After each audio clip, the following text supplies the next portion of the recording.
nomine Patris et Filii et Spiritus Sancti. Amen.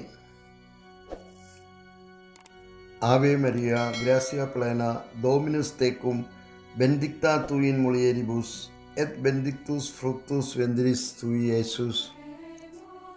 Sancta Maria, Mater Dei, ora pro nobis peccatoribus, nunc et in hora mortis nostrae.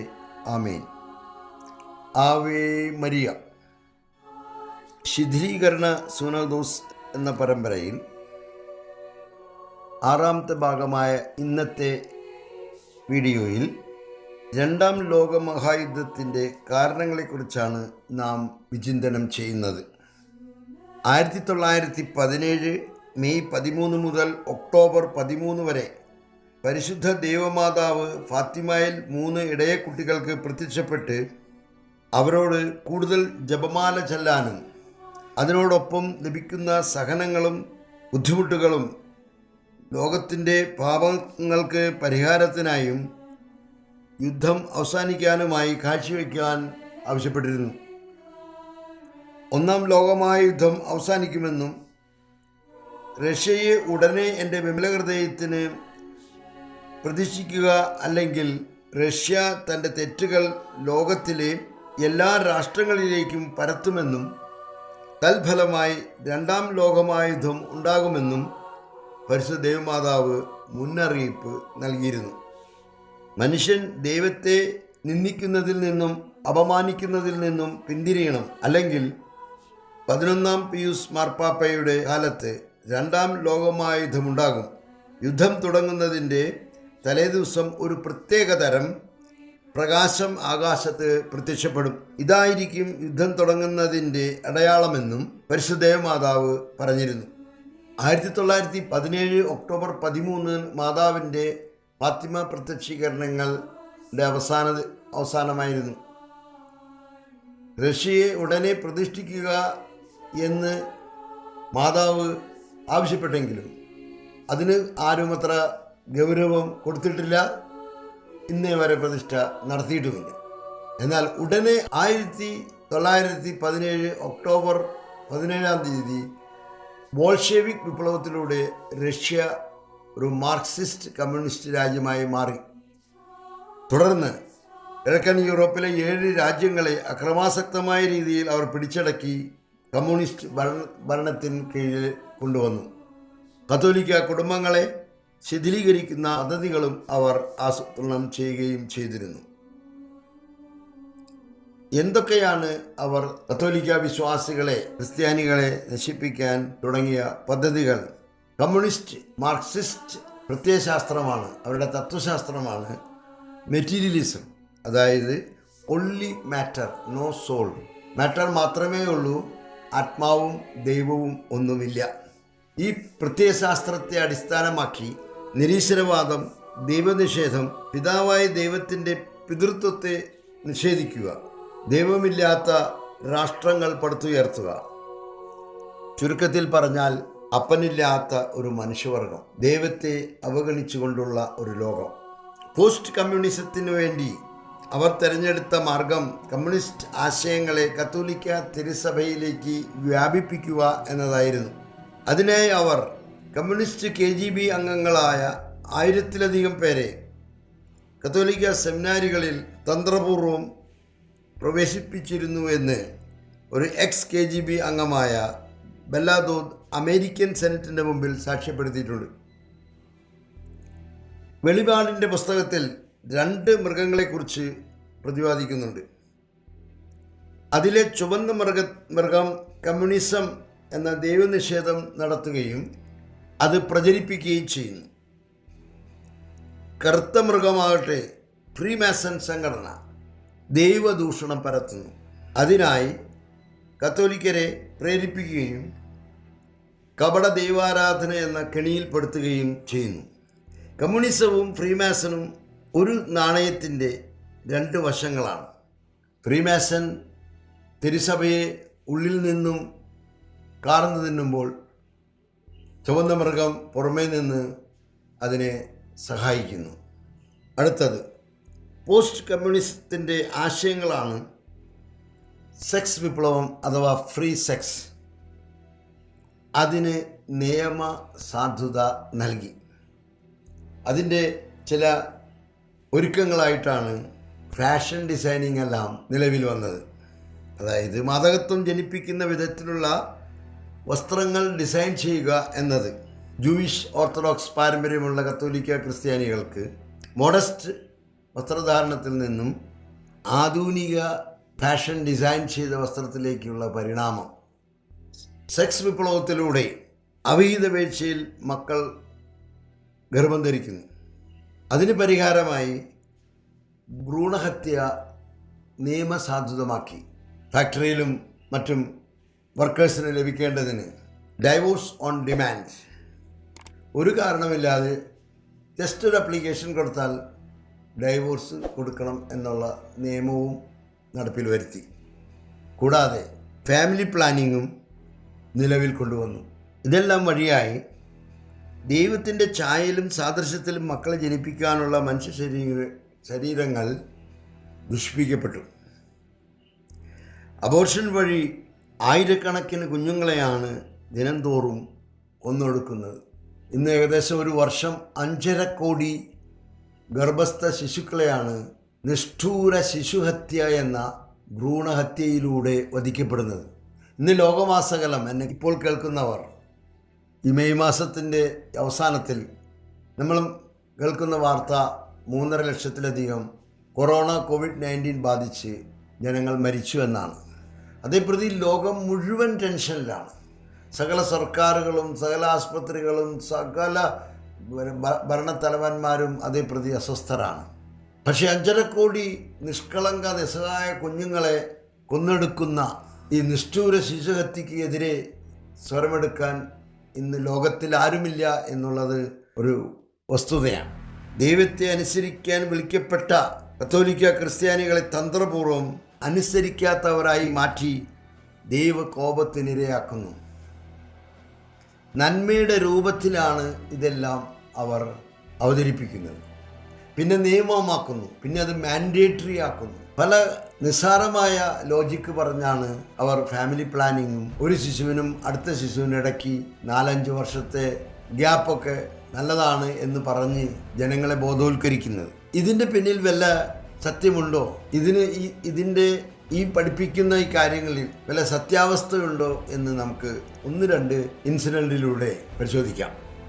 Population control നമ്മൾ ചെയ്തില്ലെങ്കിൽ, population control ചെയ്യാൻ വേണ്ടിയാണല്ലോ ഈ family പ്ലാനിങ്ങും അതുപോലെ കുടുംബാസൂത്രണ മറ്റ് വന്ധീകരണ പ്രക്രിയകളെല്ലാം നടപ്പിൽ വന്നത്. അതിന് ചില സില്ലി റീസൺസാണ് പൊതുജനങ്ങൾ മനസ്സിലാക്കിയിരിക്കുന്നത്. ഒന്ന് പറയുന്നത്, കുറേ മക്കളുണ്ടായാൽ അവരെ പഠിപ്പിക്കണം, വലുതാക്കണം, അത് നമുക്ക് പരിമിതമായ വരുമാനം കൊണ്ട് അത് ബുദ്ധിമുട്ടായിരിക്കും. 2, ഇതുപോലെ ജനങ്ങൾ പോപ്പുലേഷൻ എക്സ്പ്ലോഷൻ ഉണ്ടായാൽ അവർക്ക് എങ്ങനെ ധാന്യം, അവർക്ക് വേണ്ടിയുള്ള ഭക്ഷണം എങ്ങനെ ഉണ്ടാക്കും എന്നുള്ളതാണ്. അവർക്ക് വേണ്ടുന്ന മറ്റ് സൗകര്യങ്ങൾ എങ്ങനെ ഉണ്ടാകും, പാർപ്പിടം എങ്ങനെ ഉണ്ടാകും, ഇതെല്ലാം ആണ് സാധാരണമായിട്ട് സാമാന്യ ബുദ്ധി വെച്ച് എല്ലാവരും ചിന്തിച്ചതും സ്വന്തമായിട്ട് പഠിക്കാതെ പല അബദ്ധ തീരുമാനങ്ങൾ എടുത്തതും നമുക്ക് കാണാം. ഇപ്പോൾ ഭക്ഷണമാണ്, ധാന്യമാണ് പ്രശ്നമെങ്കിൽ WHO വേൾഡ് ഫുഡ് ഓർഗനൈസേഷൻ്റെ സ്റ്റാറ്റിസ്റ്റിക്സ് അനുസരിച്ച് നമുക്ക് മനസ്സിലാക്കാൻ സാധിക്കുക, ഇപ്പോഴുള്ള ജനസംഖ്യയുടെ 3 ഇരട്ടി ജനത്തിന് വേണ്ടി ഭക്ഷിക്കാനുള്ള ധാന്യം, അരിയും നെല്ലും മറ്റ് ധാന്യവർഗ്ഗങ്ങൾ ഈ ഭൂമിയിൽ ഉൽപ്പാദിപ്പിക്കപ്പെടുന്നു. നമുക്ക് ഏകദേശം അറിയാൻ 100 കോടി ജനങ്ങളാണെങ്കിൽ 2400 കോടി ജനങ്ങൾക്കുള്ള ഭക്ഷ്യവസ്തുക്കൾ ഈ ഭൂമിയിൽ ഉൽപ്പാദിപ്പിക്കുന്നു. പിന്നെ ഈ പോപ്പുലേഷൻ കൺട്രോളിനെ കുറിച്ച് ടെൻഷൻ അടിക്കേണ്ട കാര്യം എന്താ? 2 പഴവർഗ്ഗങ്ങൾ 6 ഇരട്ടി എന്ന് വെച്ചാൽ 10-48 കോടി ജനങ്ങൾക്കുള്ള ഫ്രൂട്ട്സ് ഈ ഭൂമിയിൽ ഉൽപ്പാദിപ്പിക്കുന്നു. പലരും ഇങ്ങനെ ചിന്തിക്കുക, എന്തുകൊണ്ടാണ് പിന്നെ ഈ ലോകത്തിൽ ഇത്ര ദാരിദ്ര്യം, പട്ടിണി, എന്താണ് ഫ്രൂട്ട്സ് എല്ലാം ഇത്ര വില, ഇതാണെന്നൊക്കെ പലരും ചിന്തിക്കുന്നുണ്ടാവും. അതും വ്യക്തിപരമായി അന്വേഷണത്തിലൂടെ കണ്ടെത്തണം. എങ്ങനെയാണ് ഈ ഭൂമി ഇത്ര സമൃദ്ധമായി സാധനങ്ങൾ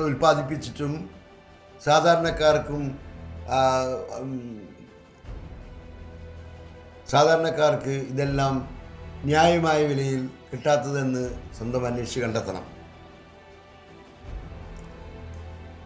ഇതെല്ലാം നമ്മുടെ കുട്ടികൾ തന്നെ പഠിക്കുന്ന 8-9 ക്ലാസ്സുകളിലെ സോഷ്യൽ സ്റ്റഡീസിൽ ഈ കാര്യങ്ങളെല്ലാം എഴുതിയിട്ടുണ്ട് എന്നുള്ളതാണ്. മകൻ പഠിച്ചുകൊണ്ടിരിക്കുമ്പോൾ അവൻ തന്നെ പഠിച്ചുകൊണ്ടിരിക്കുന്ന 2 ചാപ്റ്റേഴ്സ് എൻ്റെ അടുത്ത് കൊണ്ടുവന്ന് ചോദിക്കുകയാണ്. ഒരു ചാപ്റ്ററിൽ പറയുന്നു 3 ഇരട്ടി ധാന്യങ്ങളുണ്ടാവുന്നു, 6 ഇരട്ടി പഴവർഗ്ഗങ്ങളുണ്ടാവുന്നു. അത് കഴിഞ്ഞ് പിന്നെ ഒരു ചാപ്റ്ററിൽ പറയാണ് നമ്മൾക്ക് ഭക്ഷണം ഉണ്ടാക്കാൻ പറ്റാത്തത് കൊണ്ട് നമ്മൾ ജനസംഖ്യ നിയന്ത്രിക്കണം, നമുക്ക് 2-3 മതി, 3 തുടങ്ങി പിന്നെ 2 പിന്നെ 1 മാറിയിരിക്കുന്നു. ഇതെന്താണ് ഇങ്ങനെ എഴുതിയിരിക്കുന്നത് എന്ന് ചോദിച്ചാണ് അവൻ എന്നെ സമീപിച്ചത്. അപ്പോഴാണ് ഞാൻ ഇതിനെക്കുറിച്ച് വിശദമായി പഠിക്കാൻ ഞാൻ തീരുമാനമെടുത്തത്. ഇതിൻ്റെ ഈ ആശയങ്ങൾ പ്രചരിപ്പിക്കുന്നവരുടെ പിന്നിൽ പ്രവർത്തിക്കുന്ന പിശാചിൻ്റെ ലക്ഷ്യം ഇതാണ്: കൊല്ലരുത് എന്ന് പറഞ്ഞ് ദൈവത്തിൻ്റെ എതിരെ ഞാൻ കൊല്ലിക്കും. എല്ലാ ഭവനങ്ങളും കൊലക്കുറ്റത്തിന് ശിക്ഷയ്ക്ക് വിധിക്കപ്പെട്ടവരെ പോലെയാണ്. കൂടുതൽ മക്കളുണ്ടായാൽ സ്ത്രീകളെ പറഞ്ഞ് ബോധവൽക്കരണം നടത്തി നിങ്ങളുടെ ആരോഗ്യം ചീത്തയാവും. പ്രസവവേദനയ്ക്ക് മുമ്പേ തന്നെ 2 സിസേറിയൻ ഓപ്പറേഷൻ നടത്തി, ഫാമിലി പ്ലാനിങ് നടത്തി പ്രസവം നിർത്തിയ എത്ര സ്ത്രീകൾക്ക് 10 പ്രസവിച്ച അമ്മമാരേക്കാൾ ആരോഗ്യമുണ്ട് എന്ന് ഞാൻ അന്വേഷിച്ചിട്ട് കാര്യമായി കണ്ടെത്താൻ സാധിച്ചില്ല. അങ്ങനെ ദൈവത്തിൻ്റെ ഛായയിലും സാദൃശ്യത്തിലും മക്കളെ ജന്മം നൽകാൻ അധികാരം നൽകിയ ആ ദൈവത്തിനെ സ്വശരീരത്തിൽ അപമാനിക്കാൻ വിട്ടുകൊടുക്കേണ്ട ഒരവസ്ഥയിലേക്ക് മനുഷ്യകുലം മാറി. ഭ്രൂണഹത്യ, ദേഹവധം, വ്യഭിചാരം തുടങ്ങിയ മാരക പാപങ്ങൾ നമ്മെ ദൈവ വിരോധികളാക്കുന്നു, ദൈവ കോപത്തിനും ദൈവക്രോധത്തിനും ഇരകളാക്കി മാറ്റുന്നു. മൊയ്ലിൻ കുഞ്ഞുങ്ങളെപ്പോലെ പ്രസവിക്കരുത് എന്ന പോപ്പ് ഫ്രാൻസിസിൻ്റെ പ്രസ്താവന നമ്മൾ കേട്ടതാണ്. ദൈവത്തിൻ്റെ കരുണ പോലും ലഭിക്കാൻ പറ്റാത്ത വിധത്തിലുള്ള ഈ മാരക പാപങ്ങളുടെ ഉത്ഭവം റഷ്യയിൽ നിന്നുണ്ടാകുമെന്നും അതിനെല്ലാം ശിക്ഷയുണ്ടാകുമെന്നും പരിശുദ്ധ കന്യകാമറിയം 1929 വീണ്ടും സിസ്റ്റർ ലൂസിയായ്ക്ക് പ്രത്യക്ഷപ്പെട്ട് പറഞ്ഞിരുന്നു. റഷ്യയെ എത്രയും പെട്ടെന്ന് മാതാവിൻ്റെ വിമല ഹൃദയത്തിന് പ്രതിഷ്ഠിക്കണമെന്ന്. അപ്പോൾ ഈ കമ്മ്യൂണിസ്റ്റ് ആയി മാറിയ റഷ്യ ക്രിസ്തു വിരോധികളായി, ദൈവവിശ്വാസത്തിനെതിരായിരുന്നു. ദൈവവിശ്വാസികളായ കത്തോലിക്കരെ, മില്യൻസ് ഓഫ് കത്തോലിക്സിനെ അവർ വാളിനിരയാക്കി, തൂക്കിനിരയാക്കി. കൂടാതെ ഭ്രൂണഹത്യയിലൂടെ അനേക ലക്ഷങ്ങൾ ശിശുക്കളെ അവർ നിർമ്മാർജ്ജനം ചെയ്തു. പിതാവായ ദൈവം ഭൂമുഖത്ത് മനുഷ്യരനുഭവിക്കുന്ന ഈ സഹനങ്ങൾ കണ്ട് മനുഷ്യരുടെ തിന്മയ്ക്ക് അറുതി വരുത്താൻ 2ാം ലോകമഹായുദ്ധമെന്ന ശിക്ഷ അവരുടെ മേൽ അയച്ചു. ഈ ശിക്ഷയിൽ നിന്നും പോലും ഒഴിവാക്കാൻ ദൈവം ആഗ്രഹിച്ചുകൊണ്ടാണ് തൻ്റെ പ്രിയപുത്രിയായ പരിശുദ്ധ കന്യകാ മാതാവിലൂടെ പിതാവ് നമുക്ക് ഒരവസരം തന്നു. റഷ്യയെ പരിശുദ്ധ കന്യകാമറിയത്തിൻ്റെ വിമല ഹൃദയത്തിന് പ്രതിഷ്ഠിക്കുക. അതുവഴി റഷ്യ മാനസാന്തരപ്പെടും. അതുവഴി മനുഷ്യർ ചെയ്ത തിന്മയ്ക്ക് ഒരുക്കി വെച്ച ശിക്ഷ ഒഴിവാക്കപ്പെടാം. പക്ഷേ റഷ്യയെ പ്രതിഷ്ഠിക്കാൻ ഉത്തരവാദിത്തപ്പെട്ടവർ അതിന് തുനിഞ്ഞില്ല. റഷ്യ തൻ്റെ തെറ്റുകൾ ഓരോ രാഷ്ട്രത്തിലും കൺട്രി ആഫ്റ്റർ കൺട്രി വ്യാപിപ്പിച്ച് ദൈവകോപം വിളിച്ചു വരുത്തി. ദൈവം പറയുകയാണ്, ഉൽപ്പത്തി പുസ്തകത്തിൽ പറയുന്നു, കായനോട് പറഞ്ഞു, നിന്റെ സഹോദരൻ്റെ രക്തം മണ്ണിൽ നിന്നും നിലവിളിക്കുന്നു. കമ്മ്യൂണിസ്റ്റ് ആധിപത്യത്തിലൂടെ ഒരു ആബേലിൻ്റെ രക്തമല്ല, മില്യൻസ് ആൻഡ് മില്യൻസ് ഓഫ് ദൈവവിശ്വാസികളുടെ രക്തമാണ് ഈ ഭൂമിയിൽ ചൊരിഞ്ഞത്. എപ്പോഴെല്ലാം തിരുസഭ അന്ധകാരത്തിൽ പോയിട്ടുണ്ടോ, വീണ് പോയിട്ടുണ്ടപ്പോൾ പരിശുദ്ധ കന്യകാമറിയം ഇടപെട്ടാണ് തിരുസഭയെ പുനരുദ്ധരിച്ചത്. നമുക്കറിയാം, തുർക്കികൾ വിയന്ന പട്ടണത്തെ ആക്രമിച്ചപ്പോഴും നിർണായകമായ യുദ്ധം, ലാപ്പാൻ്റെ യുദ്ധത്തിൽ ക്രിസ്ത്യാനികൾ തോറ്റുപോയാൽ ഇന്ന് യൂറോപ്പിൽ ഒരു ക്രിസ്ത്യാനിയെ പോലും കാണുവാൻ സാധിക്കുകയില്ലായിരുന്നു. ക്രിസ്തീയ സമൂഹം തോറ്റുപോകുമെന്ന് ഉറപ്പായ സാഹചര്യത്തിൽ പരിശുദ്ധാത്മാവ് മാർപ്പാപ്പയ്ക്ക് കൊടുത്ത ദർശനം ഇങ്ങനെയായിരുന്നു. പടയാളികളുടെ പതാകയിൽ മേരി എന്ന നാമം എഴുതി പടവെട്ടുക. മാർപ്പാപ്പ ആവശ്യപ്പെട്ടതനുസരിച്ച് മേരി എന്ന നാമം എഴുതി യുദ്ധത്തിൽ തുർക്കികളെ പരാജയപ്പെടുത്തുകയും അവർ കൈവശപ്പെടുത്തിയ സകല ഭൂമിയും പ്രദേശങ്ങളും തിരിച്ചു പിടിക്കുകയും ചെയ്തു. അതിനുശേഷം സെപ്റ്റംബർ 12 മാർപ്പാപ്പ മേരി നാമ ഹേതു തിരുനാളായി പ്രഖ്യാപിച്ചു.